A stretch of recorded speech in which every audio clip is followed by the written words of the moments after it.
À 55 ans, la maladie m'avait tellement envahi que je voulais mourir. Je ne voulais pas continuer à vivre et je voulais laisser une trace à mes enfants pour qu'ils sachent exactement ce que j'avais vécu. Et c'est pour ça que j'ai écrit ce livre. Ce livre dont parle Ghislaine, c'est l'histoire de toute une vie. C'est l'histoire de sa vie. Une autobiographie écrite il y a quelques années et qu'elle a aujourd'hui ressortie du placard.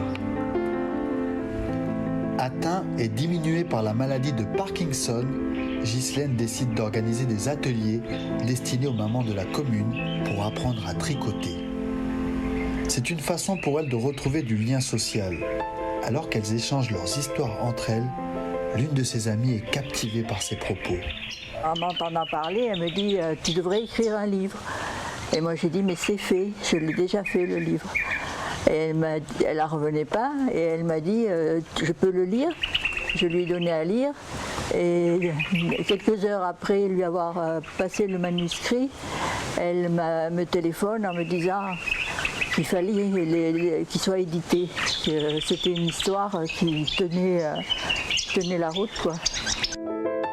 Cette histoire qui tient la route commence le 10 septembre 1956 dans le département du Cantal, situé dans la région Auvergne-Rhône-Alpes, où Ghislaine passe son enfance entre un père violent et une mère qui n'éprouve aucune tendresse pour elle.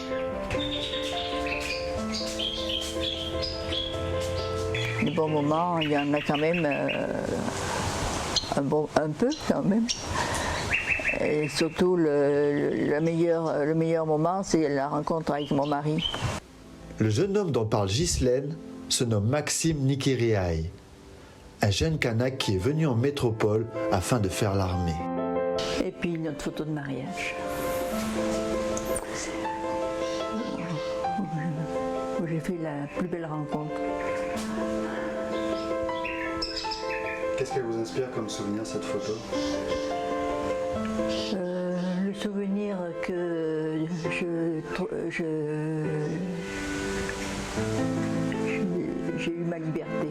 On s'est rencontrés dans la rue et moi je me suis retournée et quand je me retournais, lui aussi s'est retourné et quand on a eu l'occasion de pouvoir se parler, je lui ai demandé de se marier avec moi pour sortir des griffes de mon père. J'ai lu, voilà quoi, mais c'est madame qui me... C'est moi qui lui ai lu. Voilà. Avec l'intonation et tout, du coup les larmes ont coulé. Et j'apprécie. Ça me fait couler un peu les larmes parce que c'est notre jeunesse. Et puis on a trimé ensemble avec cette dame qui est ma femme aujourd'hui et la mère de mes enfants. Voilà.